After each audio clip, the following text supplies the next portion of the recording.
Some of you have been with us before for these events. This is our spring strategy extravaganza of the Climate Innovation for Adaptation and Resilience Alliance.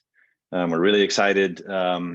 This year, Earth Day is usually sort of the starting spin of the wind turbine of action for the year, and this year is no different for us. We've spent a lot of energy as we started off the year getting our action agenda up and running, updating our strategy, bringing on and engaging new funding partners and new collaborative partners, accelerating our working groups or collabs, as you'll see them referenced, and much, much more, as you will hear in the next 90 minutes and have an opportunity to engage with us on. And that is really what we hope to have happen today for all of you is an opportunity to engage with us and hear from all of our speakers. So without further ado, I'm very pleased to present the CIFAR Alliance Chair, David Delcer, BFA Global, who will say a few words to kind of introduce our themes today and our most distinguished member keynote speaker to get us rolling. So David, over to you. And now you're muted. Sorry, I had been muted and I hadn't noticed. Sorry, thanks, Jesse. Well, hi everyone, welcome. My name is David Delcer, and as Jesse was saying, I play the role of the chair at the CIFAR Alliance, and I'm also the Chief Innovation Officer at BFA, where I work. It's a real pleasure to have all of you today, so thanks a lot for joining us. And welcome to our third Earth Day event. So this is becoming something of a tradition. The first one was in 2021, where we announced the creation of a task force that we call DF4CR, Digital Finance for Climate Resilience, which ended up delivering a fantastic framework for action and started creating the momentum that then became CIFAR, right? Last year, in 2022, we announced an expansion of members. I think we were 12 or 11 last year. And we also announced the first Tech Wave to launch innovators in the blue economy in Eastern Africa. This year, we will be discussing a more detailed mission, more members as well, more working groups or collabs, more Tech Waves, and a new partnership we're calling Universal Climate Insurance. So this has been a fantastic journey, and we're very, very grateful for all the support that CIFAR is getting, both time, funding, connections, everything. And I think we really we believe this underscores the value that a collaboration like this has in tackling such a super complex issue. Briefly on our sort of expanded or more detailed mission, we want to grow as a global network that is advancing climate solutions to benefit people on the planet, with a focus on resilience and adaptation, and empowered by technology and finance, right? We want these solutions obviously to address the needs of the populations that are going to be or are already most affected by climate change, all this while promoting equity and inclusivity, right? And we, from our vantage point, is very much centered on this innovation. We do want to bring a message of hope. We read about climate change, and 9 out of 10 times it's a message of doom, gloom, disasters, and yeah, that is happening, right? But we still believe sincerely that we can build together a better future. Although we need to invent it quickly. We need to support more and more exponential innovators, global and local, because otherwise we just won't catch up with the damage that climate change is already causing, because climate change itself is an exponential crisis, right? So we see our role as CIFAR as essentially accelerating 3 layers that grow this ecosystem of innovation. The first one is our expertise, our mutual expertise. We're all working through projects in this topic, and we all can teach each other tricks, lessons learned, insights, whatever, right? So that's the first one, expertise and ideas. The second layer that we want to further is the collaboration in a top-down manner among the members in the alliance, because together we can achieve things, we can build things that we couldn't separately, right? We couldn't alone. And then, of course, and perhaps most importantly, we want to support the bottom-up innovators that from the vulnerable communities and for the vulnerable communities are building new solutions. And what we feel runs as a thread through these three layers is collaboration, genuine partnerships, because no one can really do all of this on their own, we think. I'm sure you've all heard about this African proverb of, if you want to go fast, you go alone. If you want to go far, you go together. We're really trying to go fast and far together. So I don't know if there's any proverb from another tradition or an African tradition to help with that. Please let us know on the comments. But that's really what we're trying to do here. Partner up so we can go faster and further together. And that is the question I will want to leave you with as we go into the session. How can you partner with the CIFAR Alliance? How can you partner with other members to be just mutually helpful, right? So keep that in mind. And thanks so much again for joining us.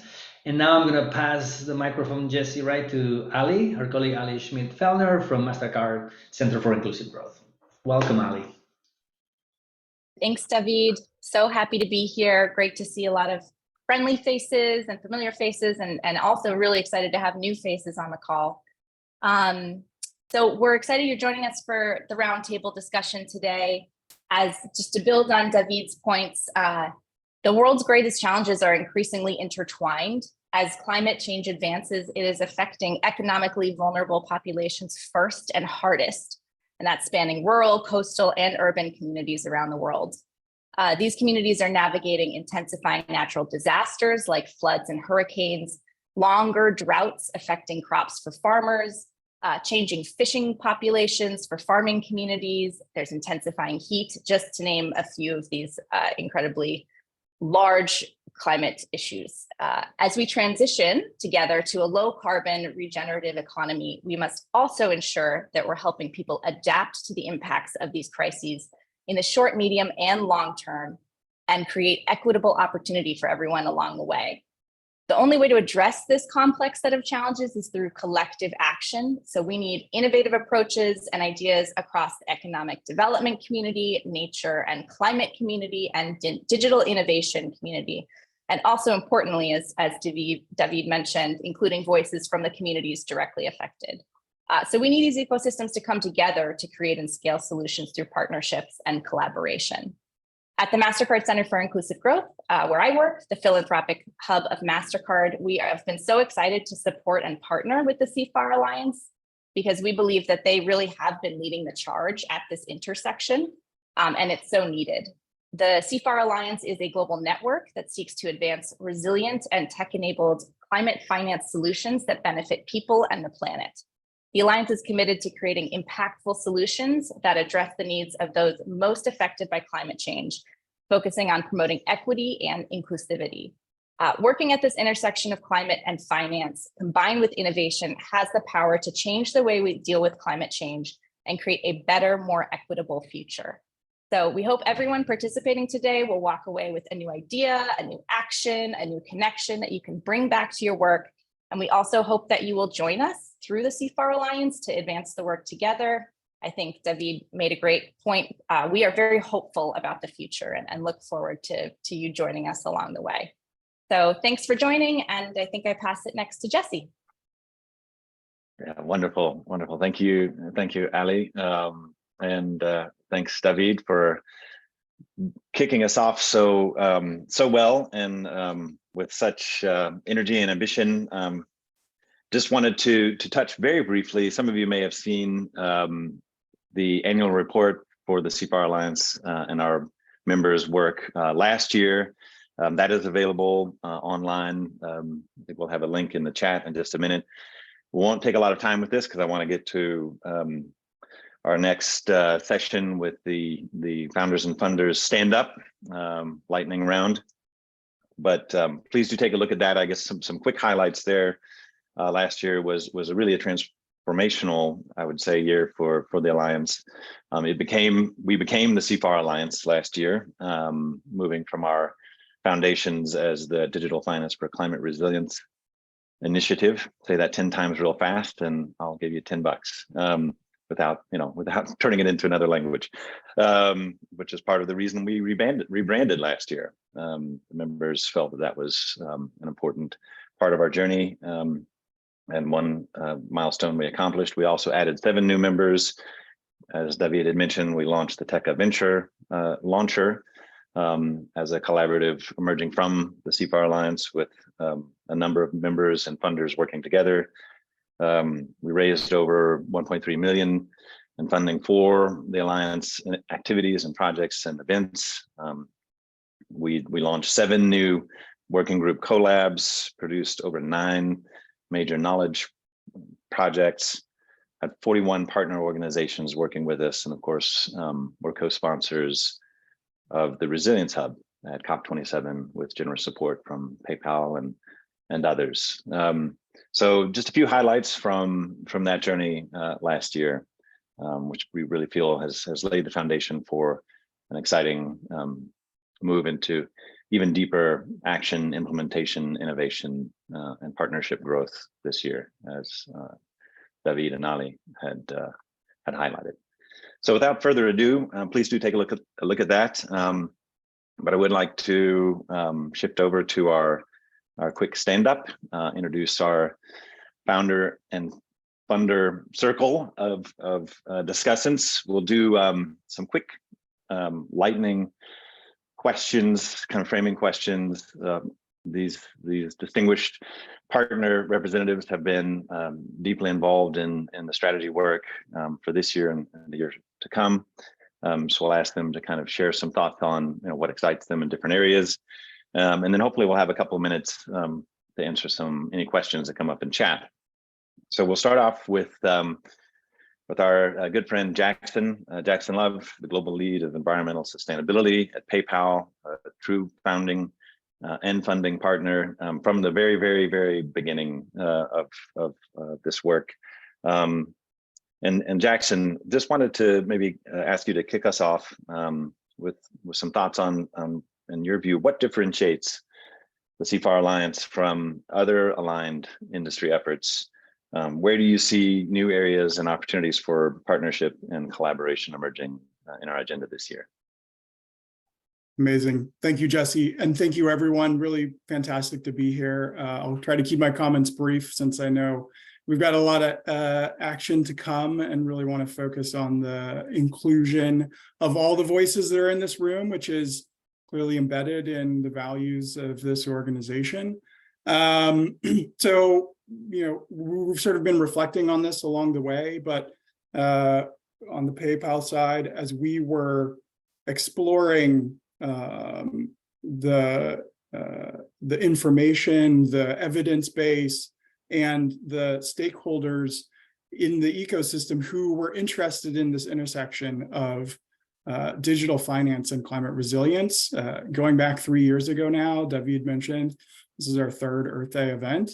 And when we rewind to that time, there really was not a place for this sort of intersectional field of practice yet. And that is, I think, the work that many of you all have been doing now for a number of years. And it is clear that the CIFAR Alliance is a movement whose time has come. And I think part of that is the fact that it is differentiated in its focus on the equity issues of climate, the people and the societal impacts of climate change, and the role of fintech and innovation in bringing solutions to bear that are accessible, affordable, and trustworthy for those who are most in need of them. And I will say that while the longstanding focus on mitigation is essential, and we got to continue to bear down on net zero progress and cutting emissions as fast as possible, I think that in an otherwise somewhat concerning moment in the climate action field, CIFAR is a beacon of hope and optimism and solutions that can really address the adaptation and resilience aspect of the solution space. And I think The hallmarks of the Alliance are those values that we as a group over the last several months have been collectively deciding on. And I feel like this was a very natural process of pulling the threads of CIFAR as a big tent of collaboration and innovation. The bias toward action and calculated yet bold risk-taking. So just a few ways that I think we are differentiated, and I think the momentum speaks for itself here, and the fact that we're standing out. So in terms of the areas for partnership and collaboration going forward, I'm just going to put a pin in that one and build a little bit of suspense for the fireside collaboration chat that's coming up. So Jesse, I'll hand back over to you. Thank you. Thank you, Jackson. That was terrific. Thanks for kicking us off. Would love to pass the talking stick now to another dear colleague and funding partner, one of the first, I think, to join, if I'm not mistaken, as we kicked off last year, and an instrumental partner in the TECA venture launcher and in many other areas, Juliet Monroe, Director of Digital Economy from FSD Africa. I believe Juliet is with us. And I wonder if Juliet, you could say a few words about what most excites you as a funder, a veteran funder of the CIFAR Alliance as we move into our action agenda this year, and what expectations do you have for what the Alliance can accomplish together this year and with new partners emerging? Juliet. Thanks, Jesse. And hi, everyone. Really nice to see you. And I think, yeah, as FSD Africa, we weren't there at the beginning, but we came in as a member, I think, just over a year ago when the platform was already established, but before it transitioned into what we're now seeing as the CIFAR Alliance. And as Jesse, you mentioned, our participation has sort of so far been in partnering on TECA, Catalyst Fund, and a few other activities, as well as participating in the steering committee and various working groups and events.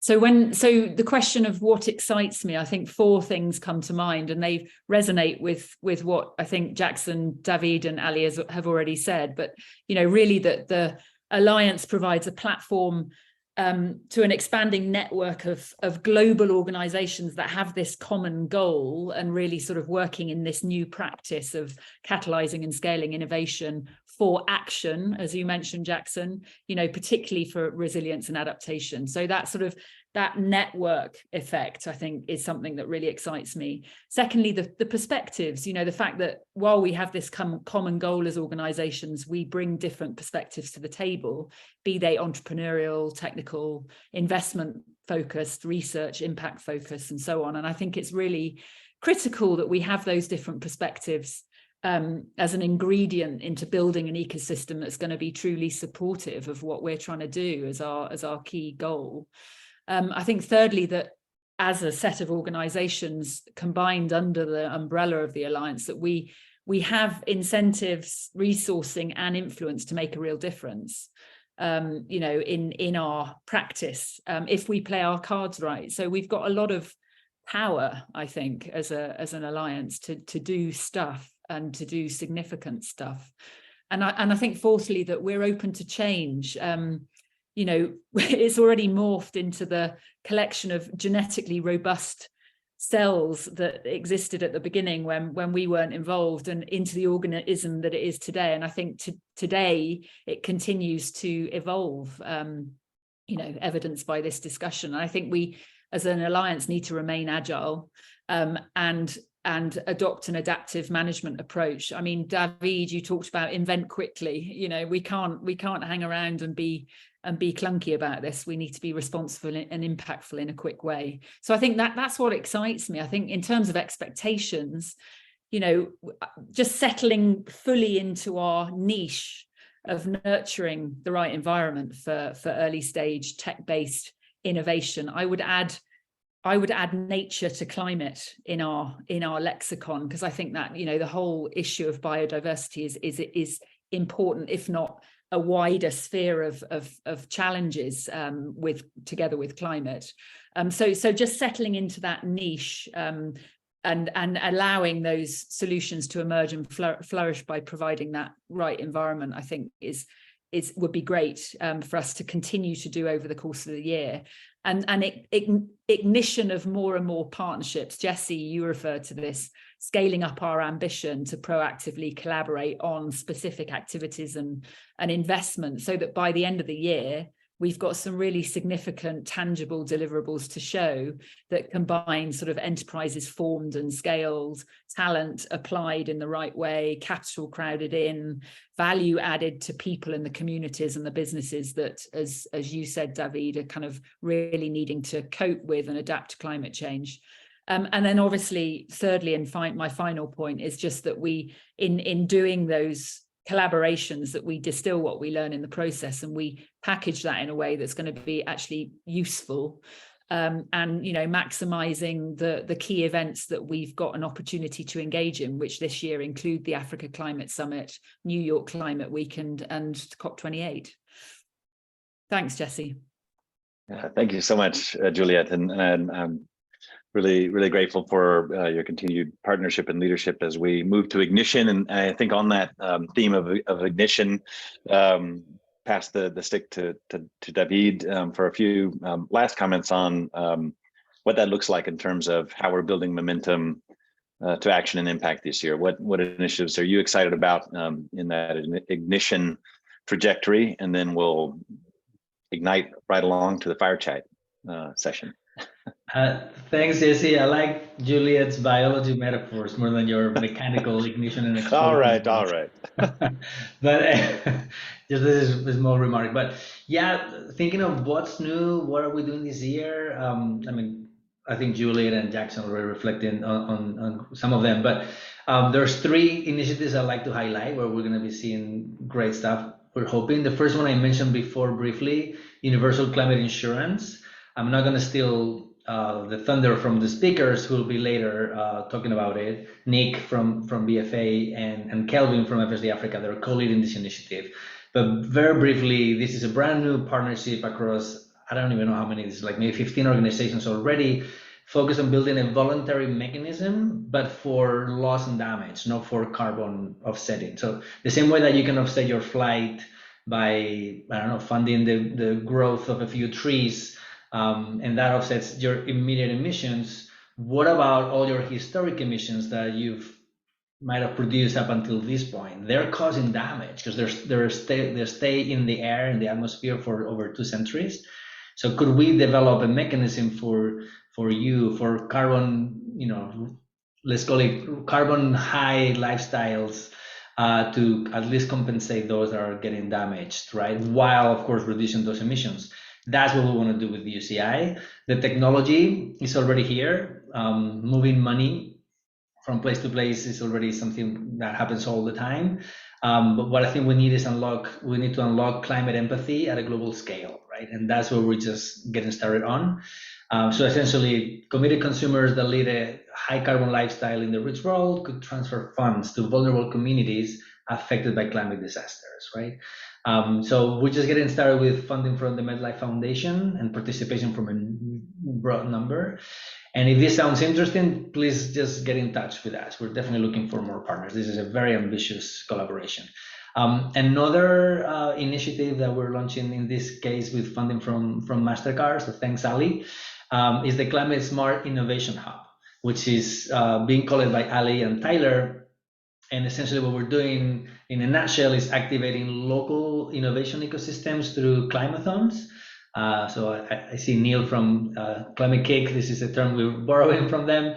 And these activations then feed into TECA waves, right? Which is a nice chain of sort of continuation. So the energy doesn't get dissipated, it gets captured. We'll also work on a number of knowledge products. For example, is defining what a climate smart product is to start with. And then we'll be showcasing a range of products from all over the world that we can all draw inspiration from, right?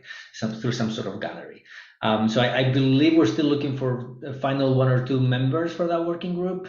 Ali, I know you can confirm. If anyone's interested, just drop a line to Ali or me or send us an email. And finally, we're also expecting to launch to grow the TECA Venture Launcher that was started last year. We want to do more waves. My colleague Shirley, who's here on the video, she's leading TECA, and we're putting our final touches on the new blue wave for Africa with FSD Africa, with Juliet and other funders. And we're also advancing a series of other conversations to launch new waves in new geographies as well. So stay tuned for more news about TECA, but we're very excited to be doubling or tripling that program this year. I don't know, Jesse, if that's exciting enough. That's pretty exciting, David. Okay, thank you. Thanks very much. Thanks for teeing us up. And in an effort to innovate my metaphors away from the mechanical, we'll move maybe into the heat lightning round of picking up from Juliet's nature-based theme to introduce the work of the working group collabs. There's a question from Neil about ecosystems, which I think will hopefully be amply addressed either through that conversation or in the breakouts where we get into more of the ecosystem kind of pillars that we're discussing. But with that, I'd like to pass the baton to my esteemed colleague and co-conspirator, Secretariat co-lead Nelly Ramirez, who will introduce the collab lightning chats. Thank you, Jesse. Happy Thursday, everyone. And as you hear from the different collabs that we'll be sharing with us right now, of course, there's a lot of room to speak about each of the topics that they've been working on. So we encourage you to please participate in the chats. And hopefully also we're going to have breakout sessions so you get a chance to talk to some of them directly and hopefully build connections. So on this fire chat, let's start with Jane Delcer from Carbon Finance Collab, one of our stellar working groups, who last year had a successful release of the Carbon Finance Opportunity Brief. And we're wondering what output can we see CARFI producing after this opportunity brief this year, and what changes are you guys going through that meets the needs of the original members that joined the CARFI working group, the collab now, and those new members that are exploring the subject of carbon finance. Thanks, Nelly, and thanks to the Secretariat for the opportunity to talk about the Carbon Finance Collab. I just want to recognize Tyler, who led the opportunity brief, and I believe Tim was also joining the call, who is my co-conspirator on the carbon finance side. And maybe just to answer your question about what comes after the opportunity brief, that's been a looming question for us as well. And we think there's an opportunity for two particular areas building on the opportunities that we laid out for how we can accelerate carbon finance to be more inclusive for smallholder projects in particular and in Africa. And to your question, to your point, Neil, about ecosystem innovation, I think this is one of the areas where we can reference those three opportunity areas. One in particular was around MRV and helping to increase the transparency that will help accelerate the uptake of carbon finance and make it more inclusive. And so building on that, on those three opportunity areas, perhaps a mapping where we can speak to more of looking at the proliferation of these remote sensing tools and approaches for improving MRV that increase transparency, but also reduce costs and time so that we can make it more available to small scale projects. It's hard to assess, right? When same thing with all the different actors coming into the carbon finance space, it's hard to assess who's doing good work. And so there's, through the opportunity brief too, a way that we may go deeper into solutions and speak to what's more inclusive and accessible, the way you were saying it, Jackson, right? Appropriate, accessible, and trustworthy for small scale stewards. And the second area I think is around the adaptation finance for small scale projects. This is an area that makes a lot of sense within the CIFAR focus on adaptation and resilience building. So, how do we have a deeper dive on how we connect those innovation hubs and how we help them connect to smallholder farmers, small scale projects, so that we increase the supply of quality projects. And so within that approach, I think there's the opportunity to to speak to the new or evolving carbon stack, right? The tech-enabled carbon stack that's using these new approaches that are more focused on small-scale project development. And it's also an opportunity to speak to where private sector financing can deploy grant capital or investment capital, right? How they leverage one another in a way that we multiply the necessary funding.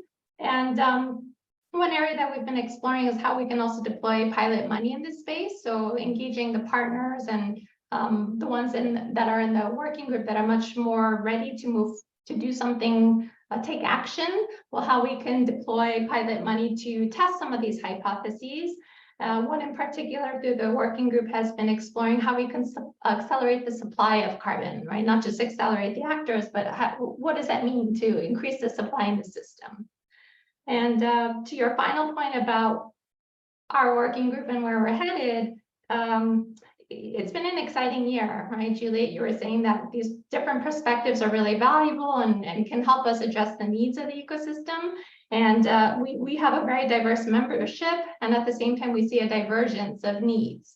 So I think we see two groups coming out of the working group as it is. One is where there are those that are seeking partnerships and trying to help facilitate and connect the dots to take action through partners and partnerships among the members.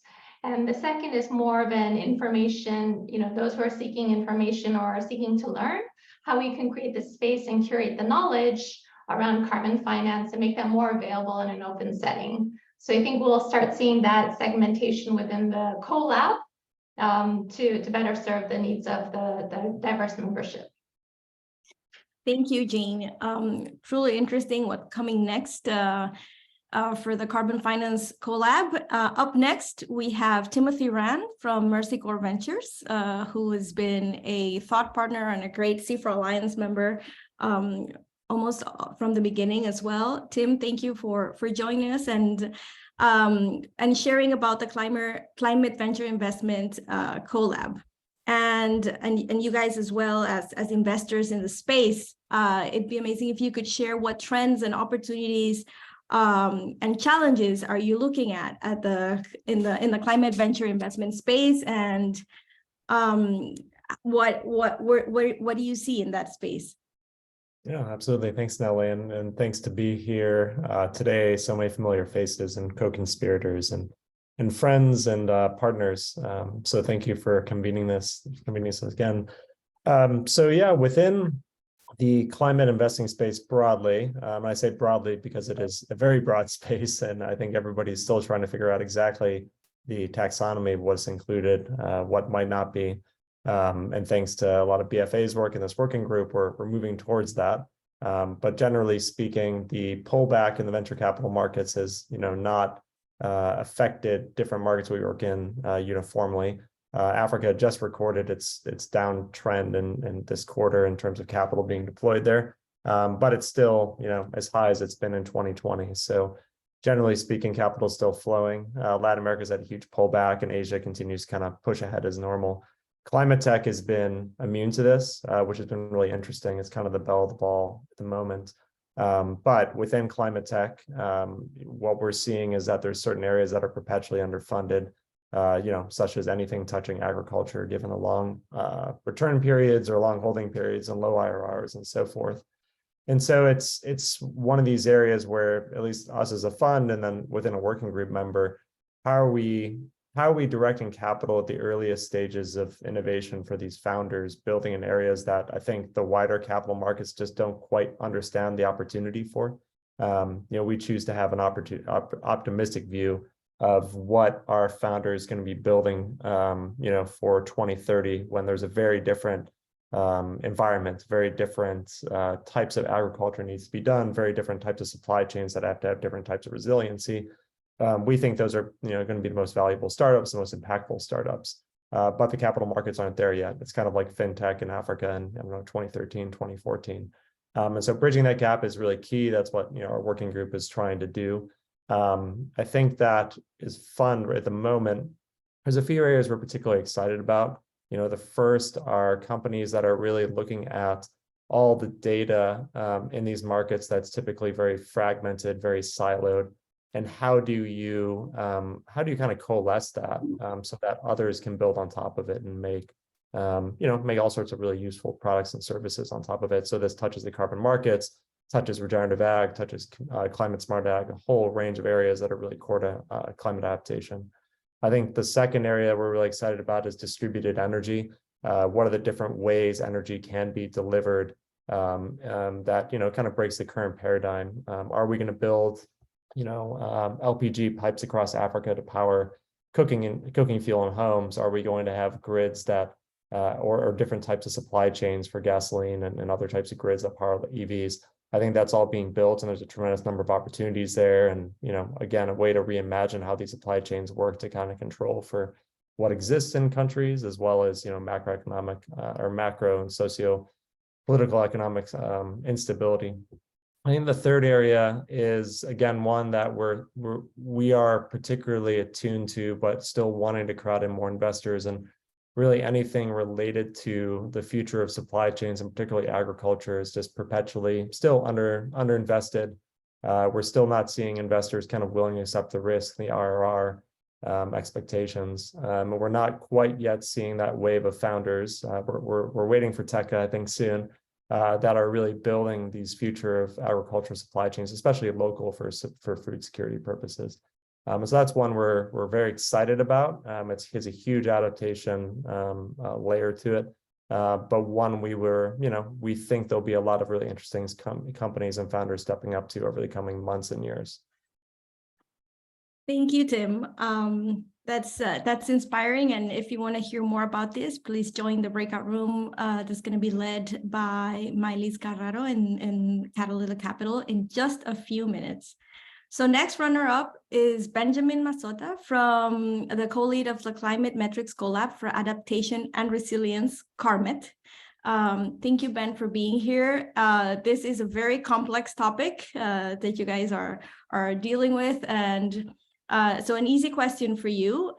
What challenges have you guys found in identifying actionable metrics about how micro and small businesses experience adaptation and resilience? And is there any best practices of existing frameworks that you guys have learned and draw from to develop these metrics? You're mute. Or I can't hear you. Can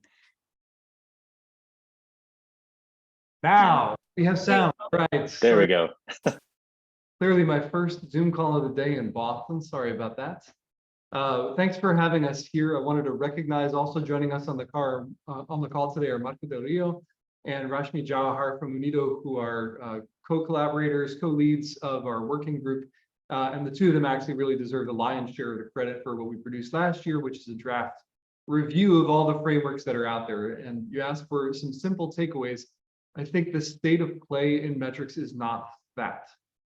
We have really broad agreement on one principle, which is that we need measures of what I would refer to as reach in the evaluation world. That is, how many individuals are direct recipients of investment whose lives are tangibly and measurably improved by that investment, and how many customers do they have that meet the same definition. And that is called by many different things. They're called beneficiaries, they're called reach, they're called, even with race to resilience, the quantitative approach to resilience measurement. And I think because the topic is so sprawling and involves so many different approaches to building adaptation and resilience, the minute that we depart from counting heads, there are many different approaches to choose from. And there's two ways to look at it. One is we have an embarrassment of riches. We have so many different things that we can choose from to measure adaptation and resilience. And the other is that there's this really dangerous divergence between what we mean by the very terms adaptation and resilience within one industry vertical, one type of climate risk, one geography, one population. And so where we are now is we feel like we understand what are the best frameworks out there that one could choose from. It's much broader. It's vastly broader than CIFAR.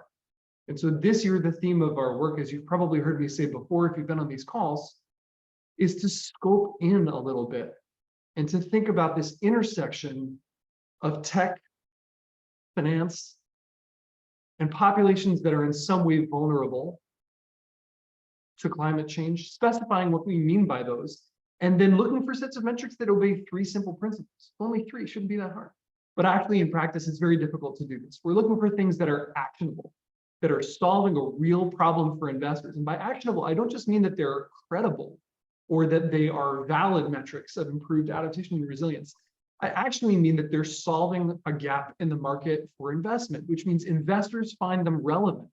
I don't mean that you have to be an effective altruist and only invest on the basis of what gets you the best bang for the buck. But I do want to know from the investor's perspective what role these metrics play in decision making. Sorry about the noise outside. I don't know if it's coming through, but I have like a fire engine going by and it's really loud where I am. The metrics need to be actionable in some way, and it's not clear that it's always a 3 units of this for $1 of that transaction that we're talking about. But I do want to know what the investor's problem looks like and why the metrics are actionable. And indeed, that oftentimes means that they need to travel well. We need metrics that are equally useful across different investments in different settings. Second up, they need to be scalable, because at the early stage companies that oftentimes BFA works with, our view of the world is new companies may just be developing their projects, just attacking beachhead markets. It can't be expensive to measure this well. So we may need to live with second best metrics that are scalable instead of first best metrics that are most credible. And finally, they need to be really relevant. I guess I've talked about that already a little bit, but we need to intrinsically understand why this metric for resilience is also touching on climate adaptation and resilience. And I'll just stop there and say, if we can get those 3 things, actionable, scalable, and relevance, we're going to be way ahead of the game. So we're looking for concrete instances this year, developing case studies, rather than adding yet another framework to the selection that are out there already. And recognize several of you on the call have already indicated your interest in either supporting that work or participating and putting your own work forward for measurement. Thanks so much. Thank you, Ben. And for all of you interested to following up on this topic, please join the breakout room that will be led by Wendy Chamberlain on user centricity, where we are combining the work of the elevated voice of the affected user and the metrics and measurement working group. So our next runner-up is also an innovation, a complex topic on climate resilient agriculture, our CRAG collab. First, congratulations on your recently finished white paper on climate resilient agriculture. And Graham, thank you for joining and sharing with us what you have been working on and what challenges and potentials have you guys seen in the use of digital technology for climate resilience agriculture? Thanks, Nelly. Yeah, first of all, I'd like to acknowledge my co-chair, Ashley, from the GSMA, and also particularly David Ferrand, who helped us build the white paper and did a tremendous job. And what we did essentially was look at, and of course, climate resilient agriculture is an enormous topic with a massive, literature. So we have a literature review paper that is sits behind the white paper, but it's not really sort of. We don't expect anyone not suffering from deep insomnia to read it. And what we did was we looked inter alia at the number of tech startups along the length of agricultural value chains. And even back in 2017, almost every step of an agricultural value chain, there was a startup. Now, how good they were and so on is a different question perhaps, but there were startups both in India and Africa. And what we concluded was that there are 3 key interrelated topics that we need to address. And I think that they're important for the work of CIFAR generally, but particularly for climate resilient agriculture. The first is the integration and coordination amongst participants in agricultural value chains. At the moment, they're very fragmented, and particularly at the smallholder farmer level. So there's a big opportunity there to leverage the digital revolution to improve integration and coordination. The second is to focus on diffusion of innovation. Right now, we know that for all those wonderful tech startups, actually uptake and usage, particularly amongst poorer, more vulnerable communities, and smallholder farmers often fall into that category, is very low. And I think this is a challenge for all of us in CIFAR to really begin to get a hold of what are the barriers to uptake and usage, and what are the enablers, and how do we address those. And those two are leading to the financing of agricultural, the transformation of agri-food systems. And those are, I think, at the moment anyway underfunded, because everyone is frightened of the covariant risk that tends to sit in agriculture. But furthermore, that covariant risk is, of course, amplified by climate change. Now, when we're talking about financial transformation, we're not just talking about traditional financial inclusion, for want of a better description. We're not just talking about the formal financial sector. We're looking at, obviously, embedded finance, but also informal and community-based finance, and also state or international finance. And with the loss and damage funds and so on, this is going to be really key. Now, the question is going to be, how can technology help smallholder farmers access all four types of financial services? So that's what we're focused on. And we're building a sort of action research program to look at those. And that will have four cross-cutting themes. First of all, looking at locally led programs to ensure that digital technologies respond to local needs and opportunities. Then rigorous impact assessment. So we're going to be hopefully working with Ben and his team on that. And then mechanisms for accelerated learning across regions and sectors. So the dissemination and really pay attention to that. And I think that that's something that's really important in the context of CIFAR and a great strength of the Alliance. And then finally, advocacy to drive change. One of the things that I think is particularly interesting is that in India, because of its advanced digital ecosystem, a lot of that integration, a lot of the diffusion is already beginning to happen. So, for example, my little organization is involved in what they're calling digital farmers, digital farming system in India, and also the AgriStack in the state of Bihar.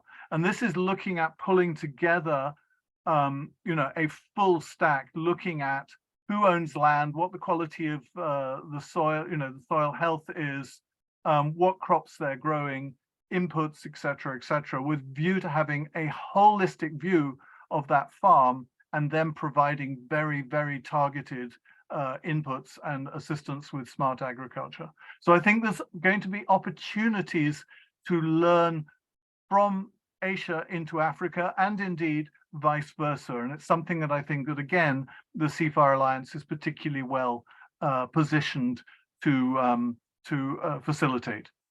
And if you want to know more, then join me in Innovation for Scale.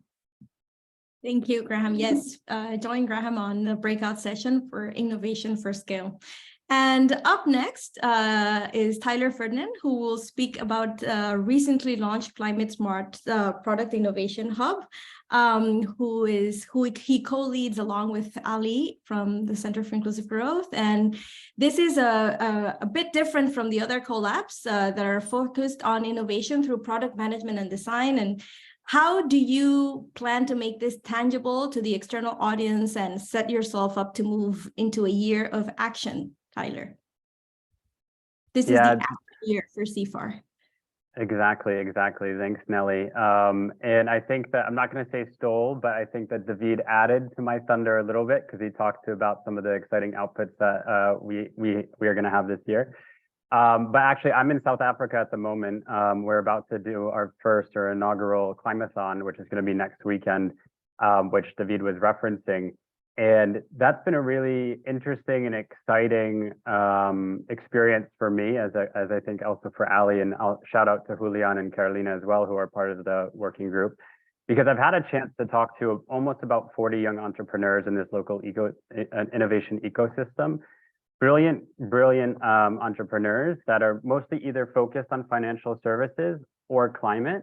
But the thing that I'm picking up is that there's a bit of a struggle for the climate people to think about what to do with financial services in fintech, and vice versa with the financial service entrepreneurs that are, what do we do about the climate problem? How do we actually design these for climate adaptation? So that's part of the focus of these boot camps or climathons that we're doing, is start kind of using them as a live learning event, but also to start to help with these local innovation ecosystems to figure out what to actually do. And to your point, Nelly, the reason that I think that this group is a little bit different is because there's a lot of different thematic working groups about climate smart agriculture and so on. This is really about the how to do this, so more about the climate smart product development and design. And one of the ways that we're planning on doing this and making this more tangible is to inform more people about this emerging area and get people thinking about how they can be considering building in climate smart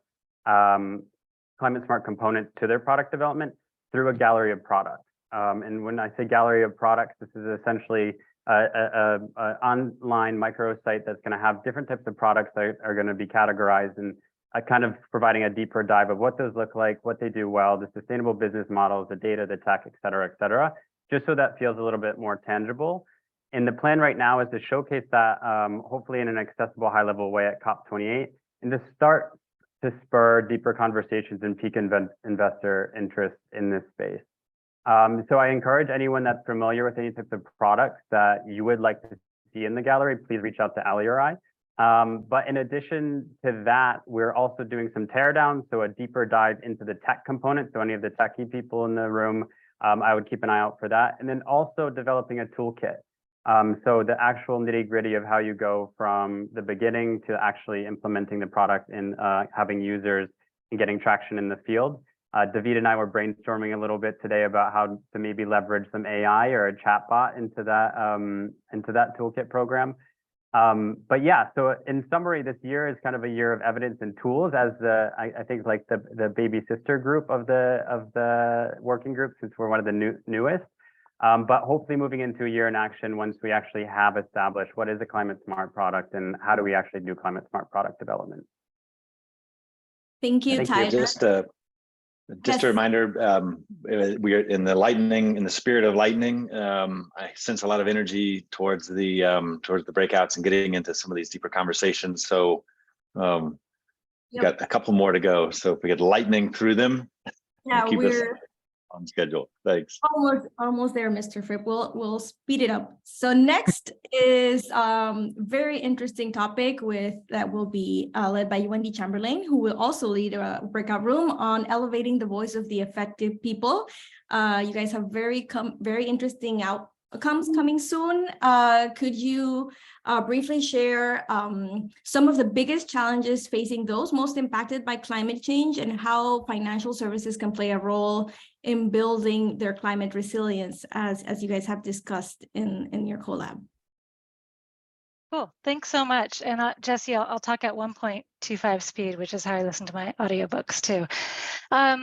So the Elevating Voice of the Affected Peoples Working Group is really centered on the fact that we think those most impacted by climate shocks and stresses should have their stories told and bring them to the table of these really exciting conversations that we're having within CIFAR to say, this is all well and good that we are investigating this, exploring this, trying this out, but does it work for those most impacted?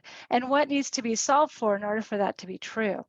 So this working group is co-led by myself and Graham Wright, and it reflects the work of MSC, as well as CGAP and CGAP's partnership with FSD Africa, FCDO, Dakotas, and MSC as well. And we also have some of our colleagues from BFA joining. And our goal simply is to say, really, what do we need to better understand about how people are impacted by climate shocks and stresses What are we learning from the research that they say they need? And even more importantly, how can we get most proximate to them to get the insights from them? And there's some things that we are learning that may sound kind of obvious to you all, but I want to bring them to the conversation. One is that climate change seems to be sectorally agnostic. So when we start talking about climate change and the climate risks people experience, it's no longer just about financial risks, it's also about health risks, it's about limiting access to education, it's about increased barriers for women accessing financial services and other resources. It's about an exacerbation of many barriers that people face that climate shocks and stresses make all the harder. And so as we talk about what people need, that means we need to look at solutions that go beyond just responding to the immediate event that people experience, but also the things that they need finance to do for them. So maybe that's to pay for school fees in an emergency. Maybe that's to pay for the climate-related illness that somebody has acquired. Maybe it's to address the lack of infrastructure that impedes somebody being able to get to market, which allows them to get money to pay for their necessary life expenses. So those are the kinds of conversations we have, and those are the kinds of conversations we think are important to bring to these to the CIFAR table.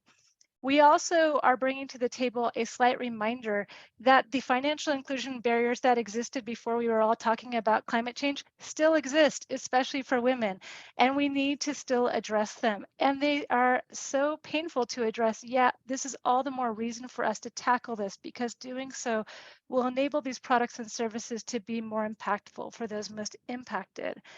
The other thing is just a reminder too that women and girls suffer disproportionately due to climate shocks and stresses. And so when we talk about adaptation and again the solutions that we are excited about seeing, we really want to understand how those products and services will overcome the challenges that women and girls face due to these barriers being exacerbated. So I'm going to wrap up my TED Talk and say, please come to my little session. We can talk more. I want to hear more about what people are doing around this, because last thing I'll say is it's so critical that we have more voices in the room than are in the room right now. So we'd love to hear how organizations are thinking about bringing those voices to the table, because we really need to make sure these solutions work for them. Thanks so much. Thank you, Wendy. It's always inspiring to learn from you. So next up is Neil from PayPal for Blockchain for Resilience. The report on the landscape report on Blockchain for Resilience is coming out very soon. So tell us, Neil, could you share some of the impact areas and that were analyzed as part of this research effort? And how do you think this illustrates the potential for blockchain to address climate-related challenges in emerging markets? Yeah, absolutely. Thanks, Nelly. And thank you also for your co-leading efforts, this innovative working group. And yeah, this is the first of its kind report that's under construction. And there are several key factors that we are examining through a set of 52 stakeholder interviews that we conducted. And so the primary ones are in terms of, can be imagined in terms of opportunities and gaps. The gaps include lack of financing, navigating the regulatory landscape, which you can imagine is constantly changing, and development of new products because of the risk associated with blockchain. So these are the gaps. And then the opportunities include investing in blockchain literacy, enhancing the user experience, and conducting a stock take of regulatory barriers that could help in development of new products. And so through a set of 9 initiatives, the blockchain report examines cases for emerging markets. And 2 applications that I could give you a preview of are one in carbon finance. So currently the carbon registries are constraining in that they lack transparency. That has been examined in multiple reports and review articles that you might have seen. And they also have a set standard in terms of 1 verified carbon unit being 1 ton of emissions. So the attempt is to break down those in form of tokens in carbon finance. So that's one application. The other emerging application that we are just currently scratching the surface is in universal climate insurance. And with the new working group being started, that's certainly an area of interest where the two collabs can partner. One interesting aspect that this report also covers is the gender lens. And Wendy was highlighting the gender gap. It's even more starker in the blockchain for resilience world, because just 5% of all blockchain users in the world are women. And of course, this also is reflected in the executive leadership, similar number in underrepresentation of women there. So this report also examines how inclusivity and gender lens can be incorporated in the blockchain for resilience climate world. Thank you, Neil. So if you want to hear more about the report, please join our brown bag next Thursday, May 18th at 9 a.m. Eastern, where we'll be presenting the report in a panel. So we have two more before Jesse mutes my microphone. The first one is, which are both very exciting. The first one, Nick, on the universal climate insurance. Is Nick in the room? I cannot see him. I am right here, Nelly. Hi, Nick. So tell us, with this very interesting idea that David was already teasing us about, what inspired the team to propose the idea of a universal climate insurance, and how do you see this coming through? Yeah, so the aim of the universal climate insurance was to build an alternative to the loss and damage fund, and to leverage on technology and partnership with the private sector. I mean, the working group was formed out of a concept that David came up with, and a few other colleagues who are represented in this call. And I'm co-leading it with Kelvin Massingham from FSD Africa. So so far we've received funding from MetLife Foundation, generous funding from MetLife Foundation to help us to build on the ideas of this concept, and we want to just develop that into a tangible value proposition, and develop a common understanding among all the members of what we want to achieve before COP28, which is I think later in December. And during that session, we want to showcase. We still haven't really got into what that showcase will be, but we are actually starting to work towards thinking around the concept and the pilot that we will start working on in the near future. So far we've worked, we kicked off the working group on 12th of April, and we had a follow-up session on 27th. That was last week. And we had a very good turnout from different members. Some of you represented here. There was a lot of excitement in the room, and we had people from diverse backgrounds and experience who expressed their hopes in, their hopes and excitements in terms of being part of this initiative, and their eagerness to see it working working and showcased at our COP28. So we started off with a vision sprint, which is to sort of agree on what the common vision is and what we want to present. And we want to build that into, as I said, tangible concepts, which is centered around connecting the affected with the committed with the affected, and having some sort of platform in between that helps to support whatever we're trying to achieve. And particularly, the most important, of course, is to have the flow of funds that will reach the affected world. So we'll continue to build this over the next few months as we run up to COP28. And we are really excited by the turnout, and also by the interest that is being generated by the different members of the working group. Thank you, Nick. This is going to be our very first innovation coming out of the collab, so very excited about that. And last but not least, Shirley, thank you so much for being here. I know you've had an amazing year. 7 new ventures came out of the first TECA wave in East Africa.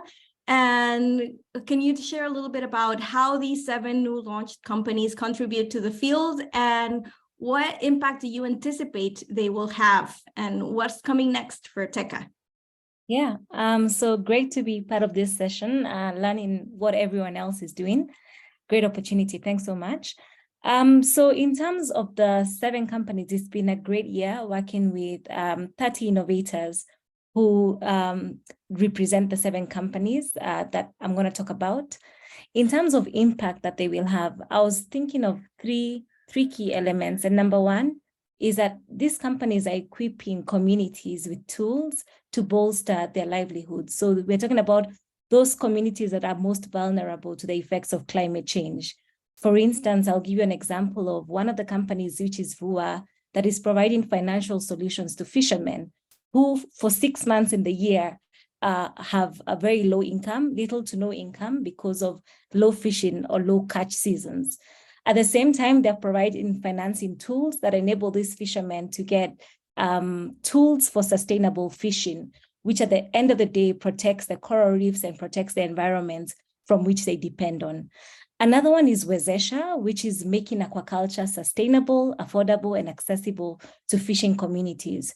So instead of relying on wild catch or fish stocks that are dwindling, they're able to embark on aquaculture in an accessible and affordable manner through leasing arrangements with them, and as well as providing the required technical expertise, hence lowering those barriers of entry into aquaculture for them.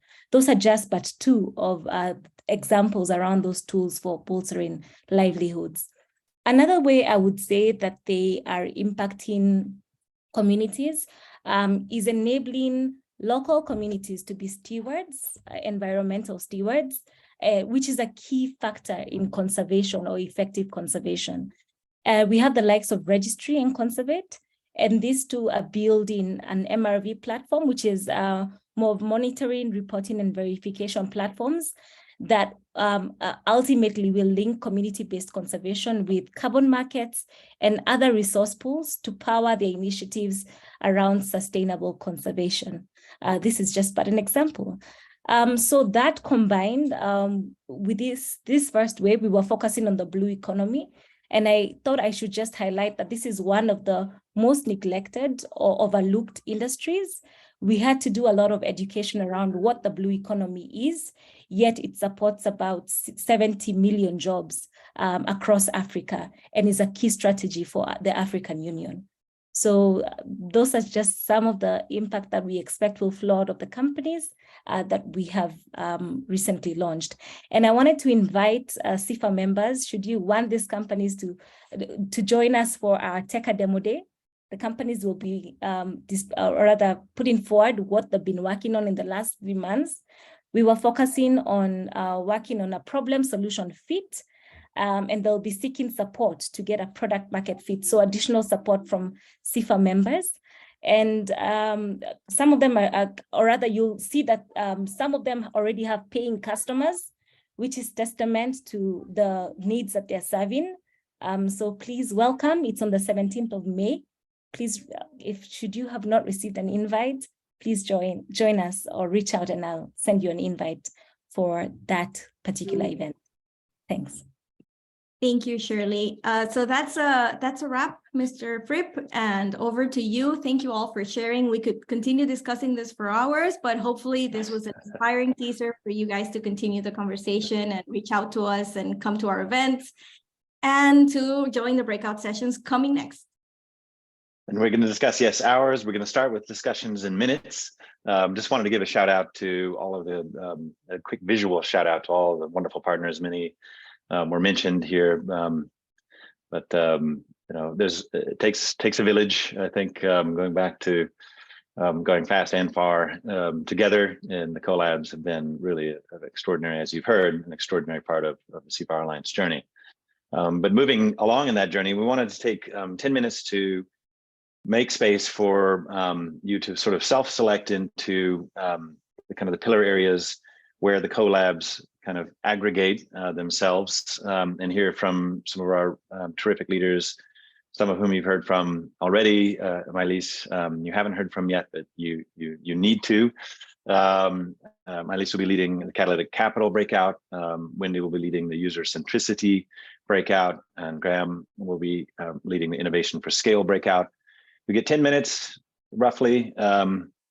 We'll draw you back in with our superpower Zoom capabilities. So this, have that conversation. We'll ask the breakout leads to come with a single headline. And what happened in that breakout? Headline, newspaper, pick your, El País, whatever, newspaper you want to write that headline for.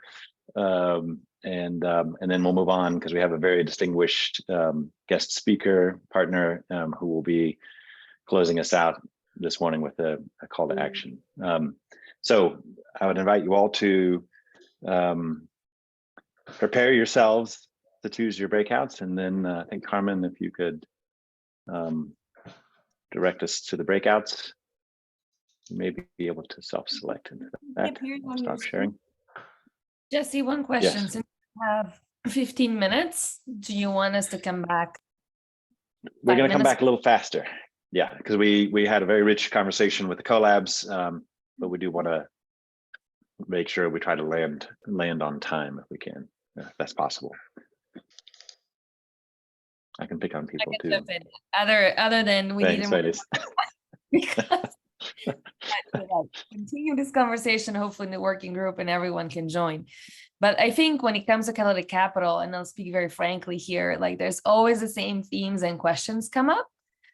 So what financial instruments are needed when, at what stages of growth of startups or innovators more generally? Is it just equity? Can we think about debt? Like how do we blend more effectively and pool on sources of capital across the spectrum, right, in ways that can support the entrepreneurs in all of their needs, especially in difficult sectors, climate resilience being one of them, particularly ag. And then separately, capital is not all that's needed. So what pools of concessional capital might support more of the venture building needs and the capacity building needs and so on.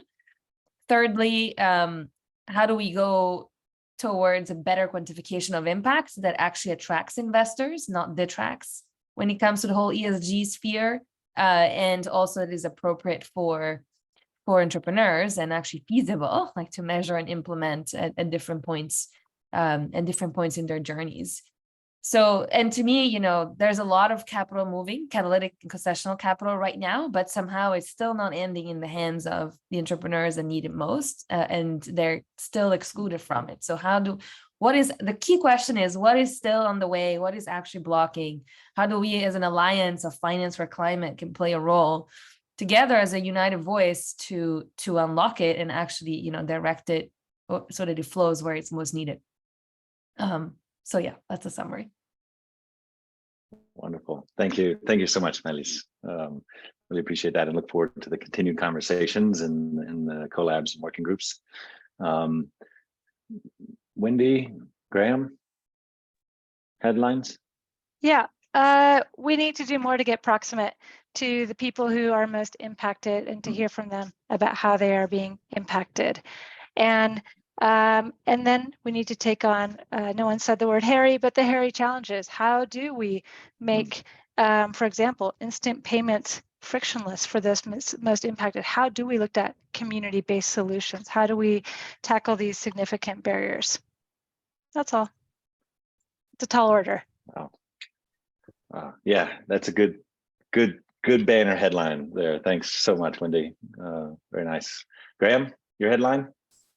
Yeah, we were just finishing the introductions. I thought I was being, all social and decent and so on. Usually I'm in a rush and don't bother with them. So yeah, no, we agonized about the limitations of uptake and usage, which and I think two quick takeaways. One, some of the sort of social media, particularly WhatsApp, is probably a very important gateway to low-income and vulnerable communities. And second, and I would add to that a swear word, Facebook.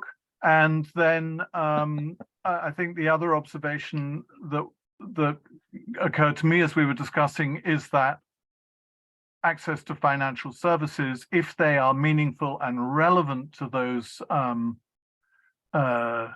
those communities, is the other key sort of enabler or hook to actually get people to download and use these technologies. Wonderful. But we ran out of time. Well, the more time coming. Everyone, hopefully, in your groups will immediately follow up to connect, to be part of the collabs, and to participate in this journey. And I'm very pleased on that theme to pivot to a very distinguished guest that we're very pleased to have with us today. We mentioned the journey. This has been a journey. This is our third, as David mentioned, our third spring annual kickoff. But before the road was even made, one of our 5 founding partners and one of the very first and most engaged founding partners was PayPal. And PayPal has been with us all along, together with Race to Resilience, WRI, CGAP, Better Than Cash Alliance, and of course, BFA. But I'm very delighted to invite Tyler Spalding, Senior Director for Corporate Affairs and the Global Head of Social Innovation from PayPal, who's with us here today, to land us with some thoughts and reflections from his perspective and PayPal's perspective on that journey, and perhaps a call to action, since that seems to be our theme for the day. Tyler, over to you. Thanks, Jesse, for that really generous introduction. I feel just so enormously privileged to be a part of this group and to be able to learn. Learning happened in just this 90-minute session, and every time I feel I get to engage with the CIFAR community, that is a constant. And so thanks for having me. Thanks for also having PayPal as a partner since the very beginning and going forward. Really appreciate all of the work of the CIFAR team and this whole community. I think I'll pick up on a thread that I know Jackson mentioned and others throughout the call, which is in this space, it's obviously not hard to feel a little bit doom and gloom and pessimistic about the future and the state of the world. But what I love most about this community of practitioners and partners is we're choosing not to allow ourselves to go down that path, that we are really focused on actionable areas of impact in places where we can come together and drive forward, new innovations and impact on a global scale, and to take a more hopeful stature and say, there are a lot of things that are happening in the world, but together we can come together and we can help communities around the world become more resilient in the face of these changes that are happening across the world. So I really appreciate all of the different work of the working groups and the opportunities within those working groups for all of us to get involved. And I think all of us can do more. I think from a membership perspective, I think we can all help take a proactive role in the CIFAR governance going forward, and really establishing this as a long-standing community of practice that is going to drive innovation and impact for a long time. I think for our contributors, thinking about the leadership role that you can play to continue to drive forward the work of the working groups and form new relationships, think differently about what your organization can do and learn. I think also for our observers, think more about how you and your organization can become a part and become more formally involved. Jesse and Nellie and others are here, and all of us who are working with CIFAR here to help think about that with you and to formalize that relationship. And I think for all of us, no matter how and when and where we enter into this conversation, we all have a lot more that we can offer in leveraging our companies and our organization's core capabilities to make a real difference.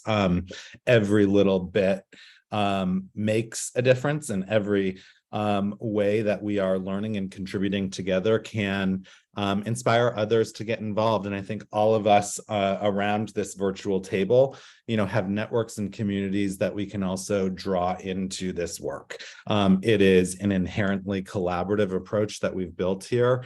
And we're only going to be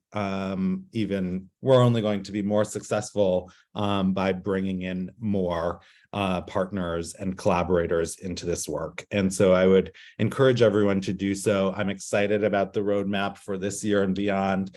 Think that there's a lot of opportunity for us in the lead up to COP28 to accelerate this work and come into COP28 with a lot of learnings, reports, knowledge products, opportunities for collaboration. And so to the extent that PayPal can support in that even further, please do let us know. We have a good complement of representatives from the company here, and we're always open to chat further. So you'll have to excuse me, I pulled us over 2 minutes, but I'm just really inspired and excited about the future of this work, and really look forward to working with all of you further. Thanks so much. Jesse, back to you. Thank you so much, Tyler, for those inspiring words and a really powerful call to action. I think it was a great point to close on.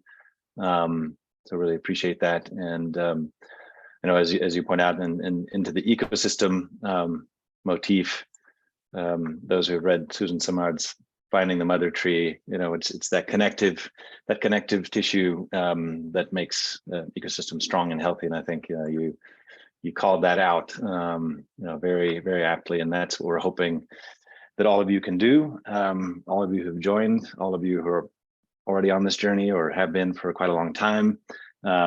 Nelly has dropped in as we close out a Minty challenge or prompt into the chat. We'd love, your newspaper headline, the main takeaway from this conversation. What excites you the most? What happens next in your news world?